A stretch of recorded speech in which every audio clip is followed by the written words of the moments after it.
Value-based care has been discussed for a long time, and yet there are very few examples of true commitment and success. Can value-based care live up to its promise? And how can partnerships make the dream come true?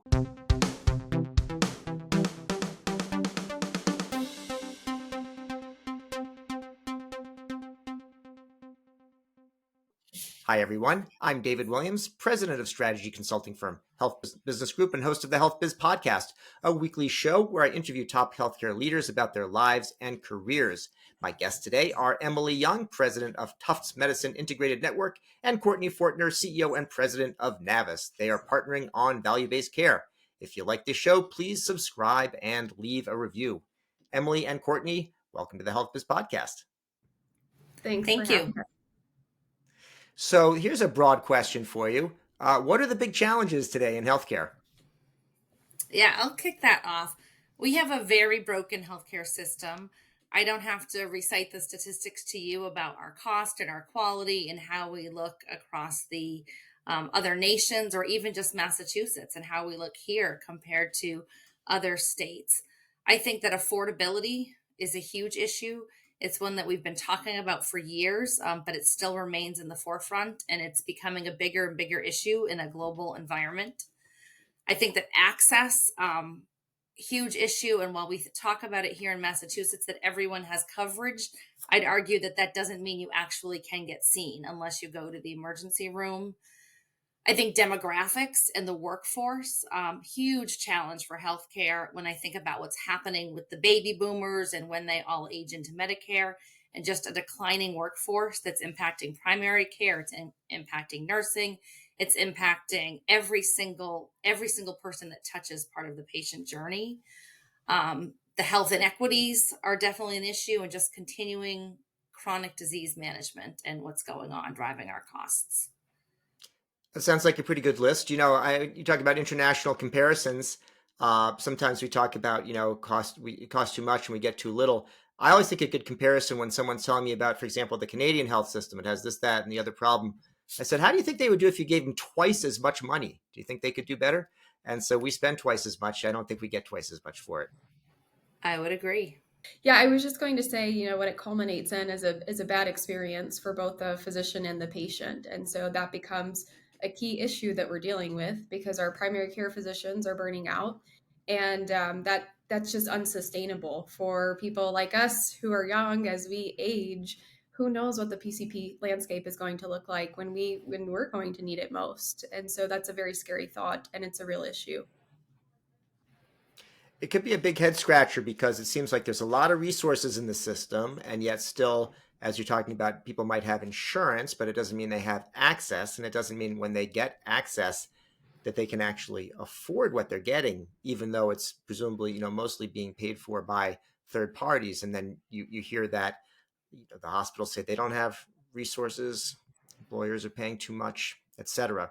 So we do hear about value-based care being a very central approach to the solution. And why is that? Why is that put forward as such a strong solution? Yeah, I think it's put forward for a few reasons. I think that we need much more than incremental change. And I think we've been talking about this forever. I sometimes think I've been a colossal failure when I think about how long I've been working on this and we're still here talking about this. But I think we need something much more than incremental change. We need transformational change. Value-based care can be a driver of that transformation. It can be an economic engine that can drive that transformation. But I think one of the things we have to start doing is thinking about value-based care, but it's not either value-based care or volume. I think the language pits us against each other in a way that actually will slow transformation down because then it becomes, well, which side are you on? Because you're clearly here for value. You don't want to do what we're working on this side of the house. I think the power of the value-based care journey is bringing people together and really thinking about the right care and designing care in the right way and stop pitting us against each other. I think historically, that's what many of the attempts at value-based care have done. Someone's making money at someone else's expense. It's not getting at the true affordability, the true transformation, the improved experience that we need. Courtney, what's your impression about how transformational value-based care could be? you've always obviously got a stake in being important, but is it too much to call it transformational? Yeah, I think that's exactly the right word, is transformational. And when we look across the country and we get down to the actual individual experience of physicians and patients who, and I'll give you an example. I was actually in Hawaii last week with our partner there, and a physician said, I was going to retire this year, but because of this care model, because of what I'm getting now through this approach, I'm good for another 5 or 6 years. So, talk about transformation. If all of our physicians can feel that way, that's transformational to our country. Same thing for our patients, really receiving the kind of care that they're not getting today. It's disparate healthcare, it's disconnected, it's hard to navigate. We all work in the healthcare industry, and I'm sure we all have our own stories around how challenging it is to navigate. So, when you think about the fact that you can extend the life of a patient if you provide better care, and that can be done through a value-based care approach, that's transformational. So all the way down to the micro level and the macro level of the financial stability of health systems, this is part of that. As Emily said, this is part of what's driving that. So absolutely transformational is the right word to use. I would comment that part of what makes it transformational is the role that physician engagement plays in this space. I think that a lot of people dip their toes in value based care. A lot of people step in and step out. A lot of people look at value based care and look at business management doing something to physicians, imposing a framework on them, and it doesn't work. I think that what we believe at Tufts Medicine is that you have to engage your physicians. We believe in not doing things to our physicians, but doing them with our physicians. And that is where I think the true transformation happens. Ask any physician if they have better ideas on how to care for their patients today. Find me one that doesn't. They all do. They're never allowed to have that opportunity to redesign care, to reimagine care. I don't think you can transform healthcare without the clinician and the physician at the center of the journey. I hear about physician engagement. There's another term that's maybe a related term that I hear about that I have maybe less positive connotations for, which is enablement. I hear about a lot of companies that are, enabling physicians to take value-based care. And I honestly, I guess I've met physicians that want to be engaged. I've rarely met one that said they wanted to be enabled. So what is I know those are different, they're different words, of course, but what are you really getting at? Like, what's the empathy for the physician? How does it work? Yeah, I think that part of what needs to happen and part of what I try to do every single day is listen to physicians. And I think that we often think we know the problems and we go to them. I say we as the industry do this with here's what you need to do, here's what you need to fix, here are the metrics that CMS has imposed on you, here are the metrics that the health insurers have. That's all important. Don't get me wrong, we need to perform. But when you change the script and ask physicians, what problem are you trying to solve? What would be the one thing that you could do in your office that would change your workflow, change your work, make you go home at night in a better space, and make you take better care of your patients? And if you listen to what that is, it's usually really aligned with if you do that, the performance metrics will come. But as an industry, I think we've not allowed physicians to have that voice. I'm not a physician. I've spent a career bringing physicians to the table and helping facilitate physicians leaning into driving the change rather than being disrupted. I also think it's pushing forward that with health plans and with others, instead of engaging every disruptor, every for profit entity into doing things, ask your physicians to do them. Some of the same things that often a payer will engage with someone to do. Well, why don't you pay a physician to do that? Pay a provider entity to do that. They've been dying to do that, to have a chance at innovating, to have a chance at doing something different. I think it's that, maybe I would phrase it as the authenticity around engaging physicians and then being ready to listen and act, because you don't always like the answer. But if it's authentic and it's real, how do you partner with physicians to make that change? And I would just add to that, we're asking, or the industry is asking today, for physicians to see 30 patients a day and have these intimate discussions with them and document it using codes that, frankly, the physician probably shouldn't even know. And we're asking that of them, but we're not taking the time to stop and say, what matters to you as a company. We've always said we do a good job of saying what's the matter with you, but we don't do a good job of saying what matters to you. So really getting at the heart of that with a physician. And what we find across the country is that what matters to them is their satisfaction and their professional, their lifestyle, and their income satisfaction. Those are kind of the three areas that we look at. And when we talk about physician engagement, it's not only the boots on the ground, putting the resources in their practices to partner with them, to partner with their staff, but it's also the physician peer to peer engagement. So we today deployed in our partnership, we have a group called ESSA, located in St. Louis, one of the highest performing physician groups across the country. And we have deployed practicing physicians to our Tufts partner to do peer to peer education and training. And it's not about HCC coding, it's not about doing tactical check the box kinds of things. It's about engaging the physician to get back to why, frankly, why they chose this career. Emily, you mentioned that you've been talking about value-based care for some time in your career, and we're still talking about it as opposed to looking back and having it be done. I see one thing that's different now is the partnership, and I'm wondering, why partnering and why Navvis in particular. Yeah. Um, Tufts medicine is not new to value based care. We've been doing it for a long time.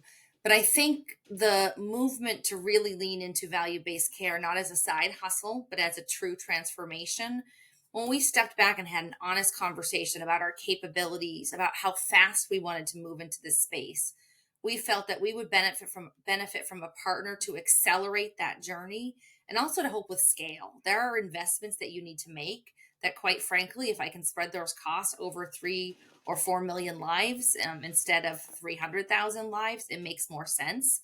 So leaning into that expertise to accelerate that journey is really important. I think the timing is right to really lean into value based care because of the workforce crisis and the demographics. I don't think it's optional. I think it's a way of doing business in the future. So it is in our best interest to develop those skill sets, develop those capabilities. When we were looking for a partner, we were looking for someone who was really interested in that true transformation. So many people out there, many that we spoke to, were interested in a Medicare Advantage play. And we just said fundamentally, our physicians, it's our system, it's not going to work that we treat Medicare Advantage patients with this entire exclusive suite of services, but then everyone else doesn't benefit from that. That just didn't work for us. So Navvis's commitment to transformation and all payer transformation is something that was of great interest to us. And then the cultural alignment with physician-led change. We joked early on in the partnership that we could finish each other's sentences. Even the language that both of us have used about you can't do things to physicians, you have to work with physicians. Cultural alignment and what we wanted to do. For a long time, in talking about value-based care, you hear from providers how difficult it is to have one foot in each bucket. On the one hand, fee for service, where the incentives are about volume, and the other hand, value-based care, where it's more of a holistic approach. And I felt like maybe around 2019 or so, people were saying, okay, now we can kind of go all in. And then the pandemic came, and that kind of reversed things for a while. I still wonder about, to what extent is it in the hands of a provider organization to decide they're going to go all in on value-based care, and how much of it is dependent on what's going on with first the federal government, CMS in particular, and also private payers or anything else that may be going on. How much can you actually make that decision and execute it? Yeah, I think that we do have a lot of power, especially given that many of our relationships are a negotiation with health plans. You need payer partners. And I think one of the real opportunities is for providers and payers to look at each other differently and to end the negotiation. I mean, we all can go to the table, we can negotiate, we can discuss how healthcare is not affordable, agree on a number, and then come back in 3 years and have the same conversation. No one's winning in that conversation. So I think that we have a lot of power to the extent that it's a negotiation. We need to prioritize the journey and the movement to different payment models. You can't have clinical transformation without the payment transformation. They're connected. So I think we have a lot of power in going to the payers with a different framework. I think that with CMS, we have less power. But I think that where CMS is they've clearly they've made it clear that what I would say is there are two choices. You can accept discounted fee for service, or you can lean into value based care in a variety of models. My hope is they continue to listen, and build reasonable models that actually that create a sustainable healthcare system. Some of the models are, you sign up the latest one, it's a 10-year window so that it goes through an entire administration. If there's 8 years of the same party in office, it's hard for me to get my head around a model that lasts 10 years. Yeah. So I hope CMS continues to be reasonable and adjusts as needed. Courtney, I wonder, this will be an unfair question, so you feel free to dodge it if you want. But if you look at your clients around the country and you see sort of how Tufts fits in. So Tufts is a well-known organization. It's been around for, I guess, a quarter of a millennium, if I read the numbers correctly. And yet it's not nearly the largest player in the market. There's a couple dominant players. How does it fit in? Like, what is Tufts' opportunity compared with, let's say, a big player somewhere else? Are they in a better place, a worse place? How do they, how do they fit in? What can they do in value-based care that others can't do, and vice versa? Yeah, I think that the market dynamics of Boston in and of itself really put Tufts at an advantage.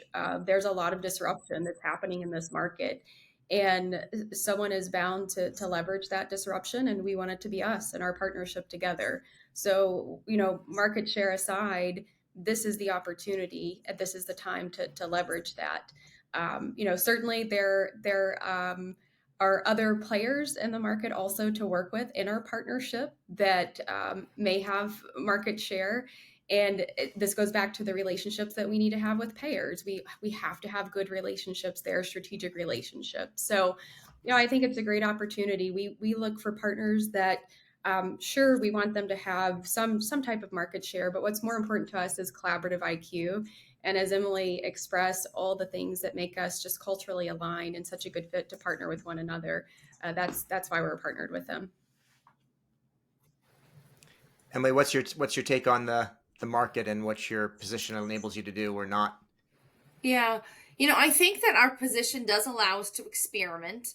As a system, we have fewer beds, we have fewer brick and mortar assets, which that in a way makes the move to value a lot easier than other systems with more brick and mortar assets. So I think that's something that plays into our favor. Certainly the financial pressures are very, very real.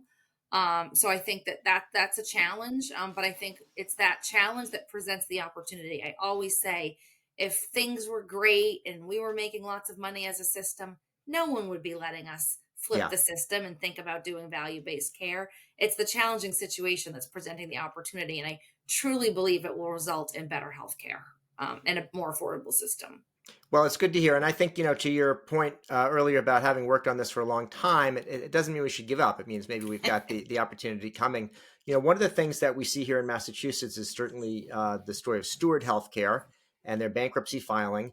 I have been one of the ones advocating to say, let's actually use this as an opportunity to shift away from brick and mortar and more to community resources, primary care, and so on. And yet you see even some of our, senior political leaders at the state level, federal level, and then at the local level, the focus is very much on preserving a hospital. Like, that's the objective. And I think this is actually one of those few opportunities to have a kind of a break from that. How does, obviously you're not Steward, but how does what's going on with Steward impact what you're doing? Does it help with your story? Does it make things harder because everyone's saying now, take these hospitals, Yeah. have more hospital care? Yeah, it's probably a little bit of both. I think that the opportunity it presents is the disruption in the marketplace. I also think it presents an opportunity in highlighting that there are people that come into this marketplace that really are not interested in healthcare here in Massachusetts. Yeah. And some of the concerns that we need to look for in terms of who comes into the state and who comes into the market, and are those margins reinvested back into our system, or are we left with what we've been left with Steward? So I think that's good. It's challenging. I think that the challenging part of it is we're not at a point where we have excess access in the state. Yeah. That's what makes this really challenging. And I do worry, from a community standpoint, it's concerning that we have our communities with more Medicaid and Medicare, really closer to financial ruin in terms of their hospitals. Hmm. Not a good thing for the state. And when we talk about health equity, these are some of the issues that we have to wrestle with.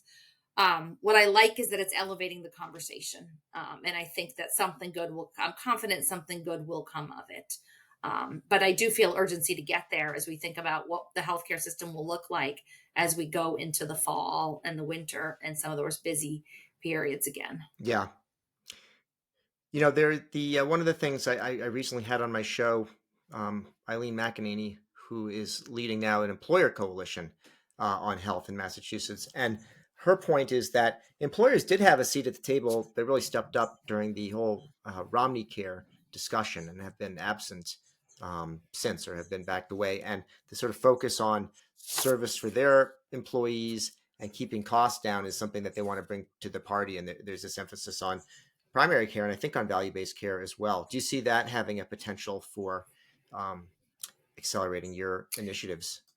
Yeah, I think there's a tremendous opportunity. One of the things that we talk about a lot often with our payer partners is how we do bring the employer to the table. Healthcare is so interesting in the United States, right? You don't actually pick where you get your healthcare from. Most of us work for an employer that offers a solution. If we become disabled or we lose our job, we go on Medicaid. At certain times in our life, we'll age into a different product. So one of the important things is thinking about that model, having consistent care, that I don't have if I'm a person, it's not my choice as to when I go in and out of insurance. I don't want to suddenly be offered then less, more or less products as I go through that journey. But I think there's a tremendous opportunity to partner. I think that one of the things that also has to happen as we partner is sometimes when we talk to employers and when we talk to the payers, we talk about only that commercial population. But the reality is we finance Medicare and Medicaid on the backs of commercial insurance. So I do think the opportunity to fix affordability is about, yes, how do we make healthcare more affordable for your population and what do we do with you as the employee? But the reality is if we improve Medicaid and Medicare, your healthcare will become less expensive. And there's tension in the system about that. We hear that all the time. But I just think it's something that as a state, we have to work through it. I guarantee you it will make healthcare more affordable for everyone in the state. Courtney, I want to ask you a question about this partnership with Tufts, and in particular, what are the different components of it, and how do you progress, and how do you know whether you're being successful or not? Yeah, this is what I would refer to as an operating partnership.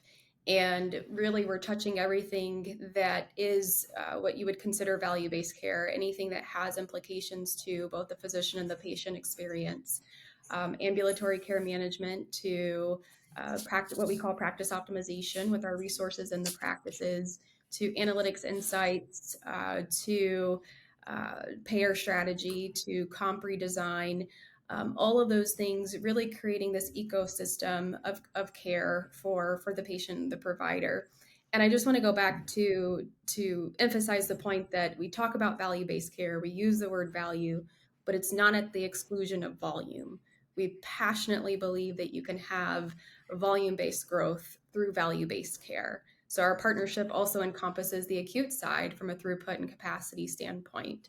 And post-acute very much plays a major role in this. We know that post-acute costs are, 30% of costs across the country. So really emphasizing our post-acute management and how we measure that, I would say is both qualitative and quantitative. All the things that we've talked about here today already from a quality, access, affordability, experience standpoint, the physician income, lifestyle, professional satisfaction, but then those quantifiable metrics. How are we performing in our value-based contracts, and what are the leading and lagging indicators, whether that be annual wellness visits, HCC recapture, PMPMs, admit rates. So that's how it runs the gamut of services and capabilities, but we believe that we've created a really best-in-class ecosystem. Well, I have one last question for you, for both, and that's whether you've read any good books lately, anything that you would recommend to our audience, or anything you recommend to avoid. It's funny. I have two that I picked up at my local library who happens to have a fairly decent selection of books on the healthcare environment. So two that I am in the middle of reading. One is Legacy by Uche Blackstock, that is a Black physician reckoning with racism in medicine. So I've started that, and it's pretty interesting so far. And I think it's so important to the journey that we're on and just the uncomfortable reality that we have to grapple with. So I'm enjoying that, and I'm not through it yet. But the other one I picked up, which is very interesting, is Future Care by Jag Singh. And it is a local physician who it starts off with his experience having COVID. And then he is writing all about sensors, artificial intelligence, and the reinvention of medicine. And, you know, I think about this moment in time we're in where everyone is so afraid of change. And I think back to what healthcare looked like 50 years ago, 25 years ago. And I'm trying to wrap my head around what healthcare is going to look like in 5, 10, or 15 years. So I'm reading it to just really try to think about what system do we have to be designing. If, well, I can't quite imagine it yet, that's what's coming. So that's what I'm reading. Maybe How I'll about give you, Courtney? I'll give one outside of the industry, but it's applicable to any industry. It's a little intense, but it's Leadership Strategy and Tactics by Jocko. It's been a great read. Excellent. Well, great. Well, I want to say thank you to Emily Young from Tufts Medicine Integrated Network and Courtney Fortner from Navvis for joining me today on the Health Biz Podcast to talk about value-based care. If you like the show, please subscribe and leave a review. You've been listening to the Health Biz Podcast with me, David Williams, president of Health Business Group. I conduct in-depth interviews with leaders in healthcare business and policy. If you like what you hear, go ahead and subscribe on your favorite service. While you're at it, go ahead and subscribe on your second and third favorite services as well. There's more good stuff to come, and you won't want to miss an episode. If your organization is seeking strategy consulting services in healthcare, check out our website, healthbusinessgroup.com.